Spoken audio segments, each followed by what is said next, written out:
கர்த்தருடைய பரிசுத்த நாமத்திற்கு ஸ்தோத்திரம். நீங்க எல்லாரும் தேவனுக்குள்ள மன மகிழ்ச்சியா சந்தோஷமா இருப்பீங்கன்னு நான் விசுவாசிக்கிறேன்.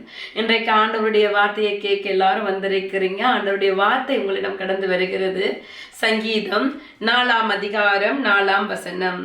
நீங்கள் கோபம் கொண்டாலும் பாவம் செய்யாதிருங்கள், உங்கள் படுக்கையில் உங்கள் இருதயத்தில் பேசிக்கொண்டு அமர்ந்திருங்கள். அன்பான சகோதர சகோதரிகளே, தாவீது ராஜா இந்த வசனத்தை சொல்லுறாரு. அவர் இந்த வசனத்தை எழுந்தபோது அவர் அநேக பாடுகள், துன்பங்கள், வேதனைகள் வழியாக அவர் கடந்து போகிறாரு. அந்த வேதனைகள் மத்தியிலும் தான் அவர் சொல்லுறாரு, கோபம் கொண்டாலும் பாவம் செய்யாதிருங்கள்.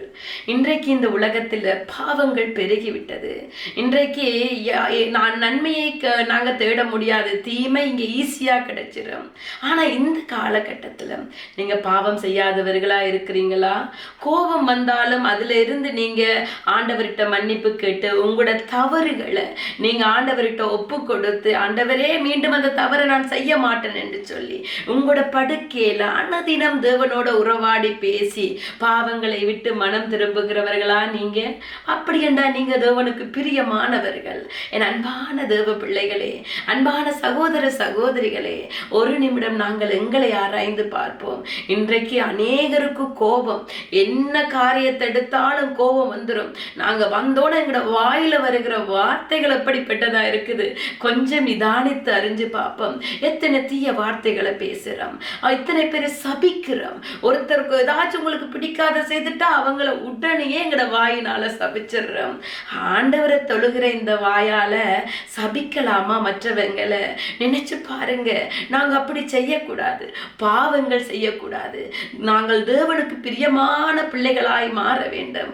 அதனால தான் தாவீது அநேக துன்பங்கள், வேதனைகள், கஷ்டங்கள் வந்த போதிலும் அவர் ஆண்டவர்கிட்ட சொல்றத பாருங்க.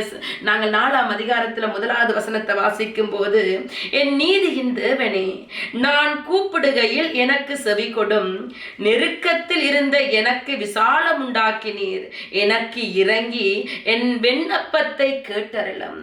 எங்களோட வாழ்க்கையில பாவங்கள் எங்களை ஆண்டு கொள்ளுதா?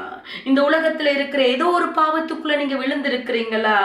ஆண்டவர்கிட்ட ஒப்பு கொடுங்க, ஆண்டவர்கிட்ட கேளுங்க, உங்களோட பாவங்களை விட்டு வழி விலகுங்க, பரிசுத்தமாக மாறுங்க. தேவனுக்கு பரிசுத்தம் உள்ளவர்களை மிக பிரியம். பாவங்களை ஆண்டுட்டண்டா சத்துருவானவன் எங்களை ஈஸியா விழுத்திடுவான். அவனுடைய திட்டங்களுக்குள்ளே நாங்கள் விழுந்து போயிடுவோம். அதனால ஆண்டவனுடைய பிள்ளைகளாகிய நாங்கள் பாவங்களுக்குள்ளே மாண்டு போக கூடாது. தேவன் எல்லோரையும் நேசிக்கிறார். அவர் சாதி சமய இன வேறுபாடு பார்க்கிறவர் அல்ல.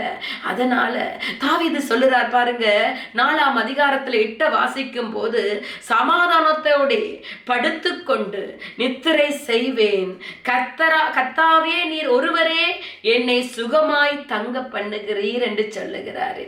எத்தனை பேர் நிம்மதியா தூங்குறீங்க? எத்தனை பேர் படுக்கையில செய்த பாவங்களை ஆண்டவர்கிட்ட ஒப்பு கொடுத்து, என்னை மன்னிச்சிடுங்க ஆண்டவரே, இன்றைக்கு நான் குடும்பத்துல கோபப்பட்டுட்டேன், என்ற கணவரோட எதிர்த்து பேசிட்டேன், இல்ல மனைவியை நான் இன்றைக்கு திட்டிட்டேன் ஆண்டவரே என்று சொல்லி படுக்கையில இருந்து கொண்டு ஆண்டவர்கிட்ட மன்னிப்பு கேட்குறீங்க.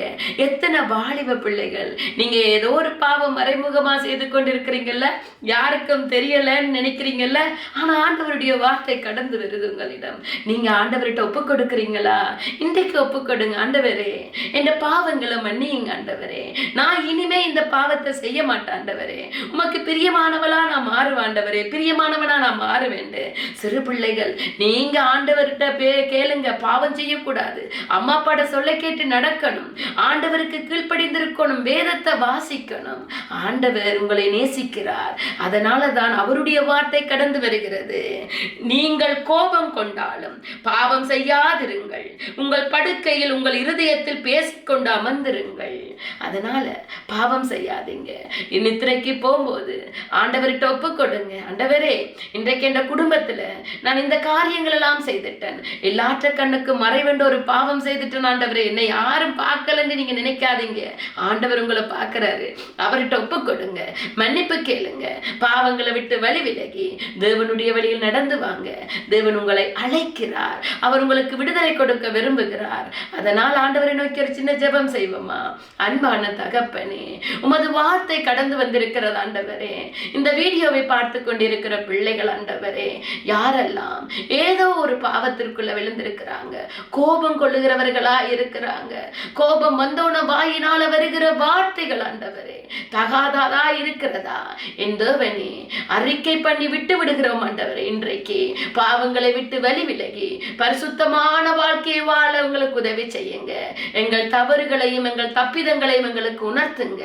நாங்கள் மனம் திரும்பி உம்முடைய வழியில் உமக்கு பிரியமான பிள்ளைகளாய் வாழ உதவி செய்யுங்க. இயேசுவின் நாமத்தில் ஜெபம் கேட்டு நிற்கிறோம் பிதாவே, ஆமேன். நீங்கள் எல்லோரும் மிகவும் விசேஷமான நீங்க. ஆண்டவர் உங்கள் ஒவ்வொருவரையும் ஆசீர்வதிப்பார்.